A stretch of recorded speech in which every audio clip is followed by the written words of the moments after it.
এই মুহূর্তে গুরুত্বপূর্ণ আপডেটে চোখ রাখবো। এই মুহূর্তে ওয়াকফ বিল নিয়ে সারা ভারতবর্ষে তথা পশ্চিমবঙ্গে বিভিন্ন প্রান্তে চলছে আগুন, তুমুল উত্তেজনা। আপনারা বিভিন্ন জায়গায় বিভিন্ন নিউজ চ্যানেলে সেগুলো দেখতে পেয়েছেন। কিন্তু এই মুহূর্তে আপনাদেরকে এমন একটি ভিডিও দেখাবো, যে ভিডিওর মাধ্যমে, যে ভিডিও দেখার পরে আপনাদের মধ্যে ওয়াকফ বিল নিয়ে যে ভুল ভ্রান্তি, যে ধারণা রয়েছে, সেই ধারণার খানিকটা পরিবর্তন হতে পারে। অন স্ক্রিন আপনারা দেখতে পাচ্ছেন, ঠিক পাশের স্ক্রিনে নরেন্দ্র মোদীর সঙ্গে কিছু ইমাম সাহেবদের মিটিং হয়েছে। নরেন্দ্র মোদীর বাড়িতেই এই মিটিং হয়েছে। মূলত এই ওয়াকফ বিল নিয়ে এই মিটিং। এই মিটিংয়ে কি আলোচনা হয়েছে, এই বিল কতটা উপকারে আসতে পারে মাইনরিটি সম্প্রদায়ের জন্য বা মুসলিম সম্প্রদায়ের জন্য, কতটা উপকৃত হবে এই বিল, উপকার করবে এই বিল, সেই সমস্ত কিছু বিষয় নিয়ে নরেন্দ্র মোদীর সঙ্গে মিটিং হয়েছে। সেই মিটিংয়ে ইমাম সাহেবরা কি বলেছেন আপনাদেরকে শোনাবো। অন স্ক্রিন আপনারা শুনবেন তিনাদের মুখ থেকে এই বিলের কি সার্থকতা রয়েছে, কেনই বা আনা হয়েছে, কতটা প্রয়োজন ছিল এই বিল আনার। এতদিন পর্যন্ত ওয়াকফের যে কর্মকাণ্ড, সেই কর্মকাণ্ড থেকে মুসলিম সম্প্রদায় কতটা পিছিয়ে ছিল, এবং আজকের এই ওয়াকফ বিল যেটা 2025 ওয়াকফ অ্যামেন্ডমেন্ট বিল যেটা পাস হয়েছে 5 এপ্রিল 2025, এই বিল আসার পরে মুসলিম সম্প্রদায়ের জন্য কতটা পজিটিভ ইন্ডেন্ট হবে, কতটা ডেভেলপমেন্ট হতে পারে, ভারতবর্ষ কতটা এগোবে, আরো সামনের দিকে এগোবে, সমস্ত কিছু বিষয় নিয়ে আলোচনা হয়েছে এই ইমাম সাহেবদের সঙ্গে। আপনাদেরকে দেখাবো যে কি আলোচনা হয়েছে, সেই মিটিং এ ইমাম সাহেবরা কি বলেছেন এবং নরেন্দ্র মোদী কি বলেছেন, সমস্ত কিছু বিষয় আপনাদেরকে দেখাবো। आपने हमें यहाँ पे आपके घर में याद किया, इसके लिए हम आपका तहे दिल से शुक्रिया कहते हैं। और हमेशा सैयदना साहब और आपका बहुत गहरा रिश्ता रहा है, मेरे ग्रैंडफादर सैयदना मोहम्मद बुरहानुद्दीन का और आज सैयदना साहब का। और जो आपने अभी वक़फ़ बिल का जो पास हुआ है,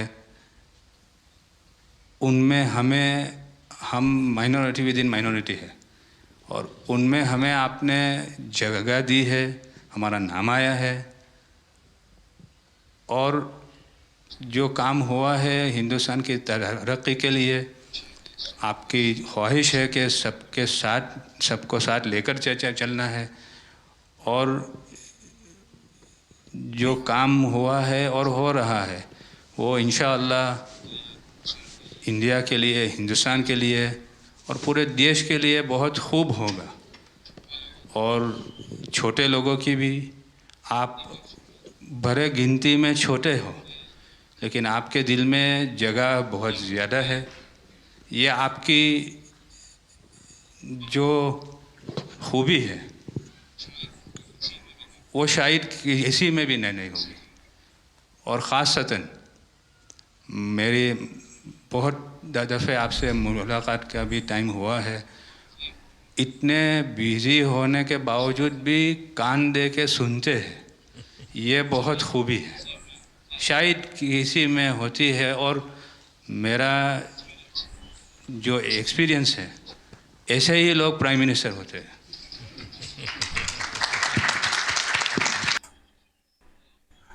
দর্শক বন্ধুরা, আপনারা শুনলেন যে এই ইমাম সাহেব ইনি যে বক্তৃতাটা দিলেন, তিনি বললেন যে এই ওয়াকফ অ্যামেন্ডমেন্ট যে বিল আনা হয়েছে, এই বিলের মাধ্যমে মুসলিম সম্প্রদায় থেকে, অতএব মাইনরিটি থেকে, মাইনরিটি যারা রয়েছেন, অতএব যারা, আপনারা জানবেন যে মুসলিম সম্প্রদায়ের মধ্যে দুটি ভাগ রয়েছে, শিয়া এবং সুন্নি। ইনারা মূলত শিয়া সম্প্রদায় থেকে ইনারা মিটিং করছেন। এই শিয়া সম্প্রদায়কে মাইনরিটিদেরও মাইনরিটি বলা হচ্ছে। অতএব যে মুসলিম যে ধর্ম রয়েছে, সেই মুসলিম ধর্মের মধ্যে দুটি ভাগ, তার মধ্যে যারা শিয়া তারা কিন্তু মুসলিমদের মধ্য থেকেও ইনারা কিন্তু মাইনরিটিতে রয়েছেন। অতএব ইনাদের সংখ্যাটা অনেকটা কম। ইনি বলছেন যে এই যে বিল আনা হয়েছে, অতএব নরেন্দ্র মোদী এই যে ওয়াকফ বিল এনেছেন, এই বিলের মাধ্যমে সারা হিন্দুস্তান, অতএব ভারতবর্ষের প্রত্যেক মাইনরিটি সম্প্রদায়, বিশেষ করে মুসলিম সম্প্রদায়ের মধ্যে যারা রয়েছেন তাদের জন্য এটা ইতিবাচক একটা দিক তুলে ধরবে। সারা বিশ্বর মধ্যে হিন্দুস্তান এগিয়ে নিয়ে যাওয়ার জন্য কিন্তু এই বিল অনেকটা ইতিবাচক দিক দেখাবে, এমনটা কিন্তু এই ইমাম সাহেব বললেন। સાહેબ આ વક્ફ અમેન્ડમેન્ટ બિલ આપ લઈને આવ્યા 75 વર્ષમાં પહેલી વાર આ કમ્યુનિટી બીજા મુસ્લિમ કમ્યુનિટીને કોઈએ સાંભળ્યું છે, કોઈએ એકનોલેજ કર્યા છે। સાહેબ मैं आपने एक वाक्य कहूँ, भिंडी बाज़ार में हमारो एक प्रोजेक्ट चाले છે। हमारे प्रोजेक्ट में एक जगह है भिंडी बाज़ार के अंदर जो हमने 2015 में खरीदी। हम मालिक हैं, बहुत मेहनत से खरीदी। उस जगह को 2015 में लिया, 2019 में कोई नासिक का और अहमदाबाद का शख्स जाके बोलता है ये जगह वक्फ है। वक्फ तो वहाँ पे तो लोग रहते हैं, टेनेंट्स हैं, दुकानें हैं। एक 700 स्क्वायर फीट जगह पे कोई नमाज पढ़ता होगा जो कम्युनिटी हॉल होता है। सब ये गवर्नमेंट ने एक्चुअली ये सारी चीज़ों पे वक्फ कर दिया है। वक्फ का मतलब अब रुक जाओ, ये नहीं चलेगा। बहुत ही महंगी जगह है और हमने बहुत मुश्किल से ली है। 2019 के अंदर कोई थर्ड पार्टी इसका कोई लेना देना नहीं है, वो जाके ये जगह को वक्फ कर देता है। तो सर कानून में बदलाव तो लाना होगा। जैसे हम देखते आ रहे हैं कि गरीब महिलाएं हो, कम्युनिटी विमेन हो, ये अगर पैसा आवक हो रही है और कानून में बदलाव आ रहा है, उसका फ़ायदा कहीं ना कहीं पहुंचना चाहिए।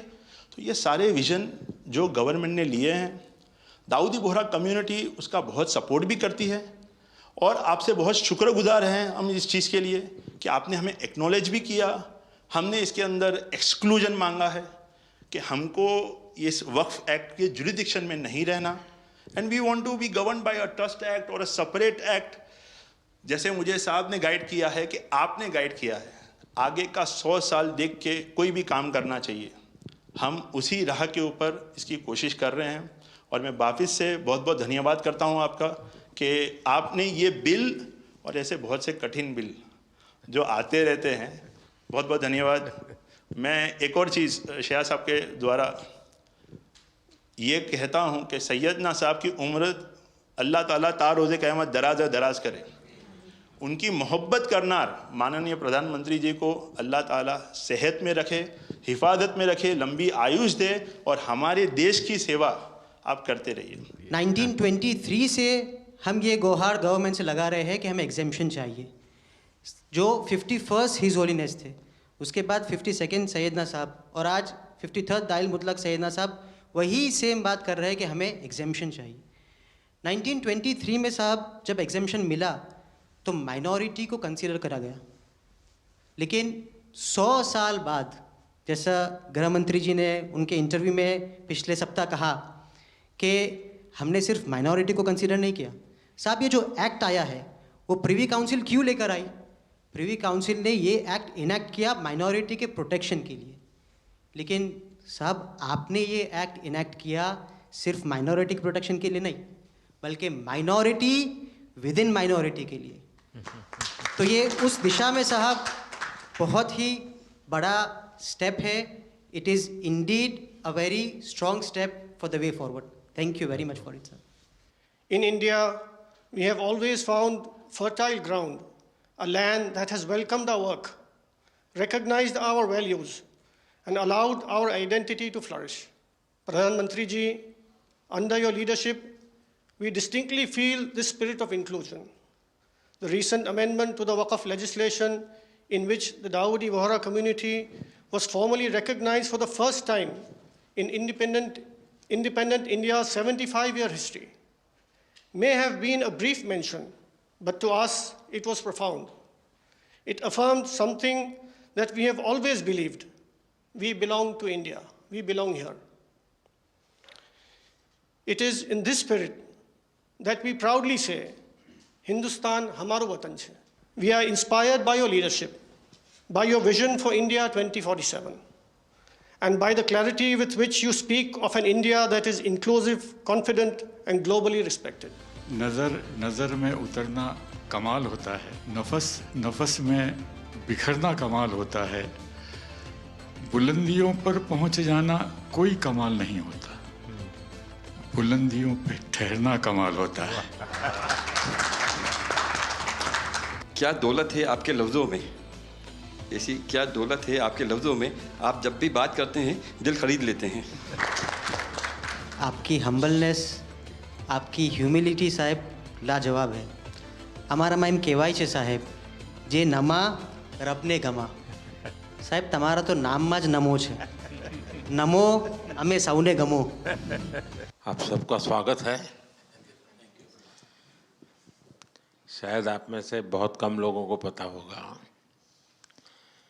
कि जब मेरे मन में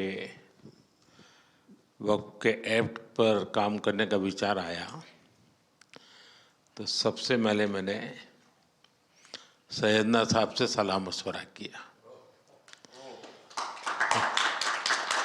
फिर उन्होंने आपको मेरे पास भेजा तो मैंने इनको 3 साल तक परेशान किया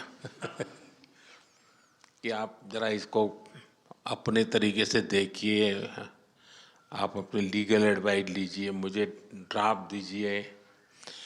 यानी आप कल्पना नहीं कर सकते इतना कंसल्टेशन में उन्होंने मेरा साथ दिया। आप में से जो भी जानकार लोग उनको बात कर करके ले आए और एक एक शब्द, फुल स्टॉप, कॉमा में क्या करना चाहिए, यहाँ तक मुझे मदद मिली। ये बात मेरे लिए कोई नई नहीं थी, कैसे करना उसके लिए आपको शायद याद होगा जब आपके दादाजी सैयदना साहब, अब वो तो 1900 से, तो एक बार मेरे घर पे आए थे तो फिर उसी में से बात निकली पाटन की।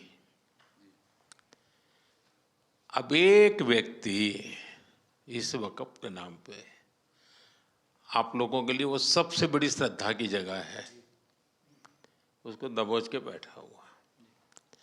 अब मैं भारी कोशिश की मैंने खुद ने,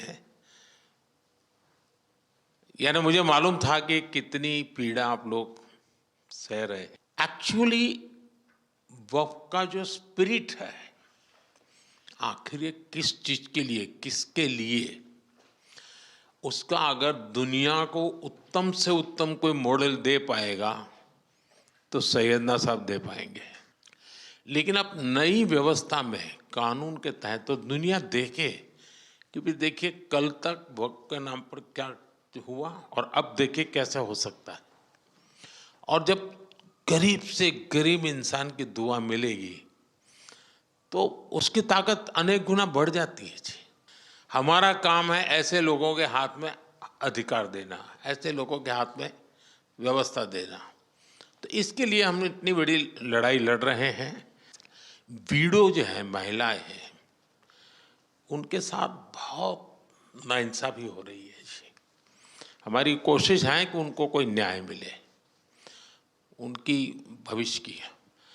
अब कुछ परिवारों को पता नहीं होता है, संपत्ति ऐसे ही वक्त को करवा देते हैं और बैठ जाते हैं कुछ लोग। तो मेरे पास ये कानून तो बाद में बना, पहले राउंड में जब मेरे पास रिपोर्टिंग आया, जब मैं यहाँ 19 में जीत करके आया तब मेरे पास आया, 1700 से ज़्यादा मुस्लिम समाज की शिकायतें थी कि भाई हमें न्याय दो, ये वक़्फ़ वालों ने हमारे साथ ये किया है। उसमें ज़्यादातर बहनें, बेटियां थी। तब जाकर के मैंने कहा भाई रियलिटी क्या है खोजो। तो ये रातों रात नहीं आया है जी, लगातार 5 साल तक हर बारीक चीज़ को कोशिश की समय। फिर उसमें से मुझे बहुत पहले बड़े सैयदना साहब से काफ़ी बातें मेरी होती थी, तो मुझे मालूम था कि बोहरा समाज हो या शिया मुस्लिम हो, उनको तो और मुझे, अहमदिया को और मुसीबतें हैं। मैंने कहा भाई इनको तो कोई अलग से प्रोटेक्ट करना पड़ेगा। और उसमें से मैंने इस व्यवस्था को विकसित करने का प्रयास किया है। मुझे अच्छा लगा, आप सबसे मिलने का मौका मिल गया। चलिए, बहुत बहुत धन्यवाद आप सबका।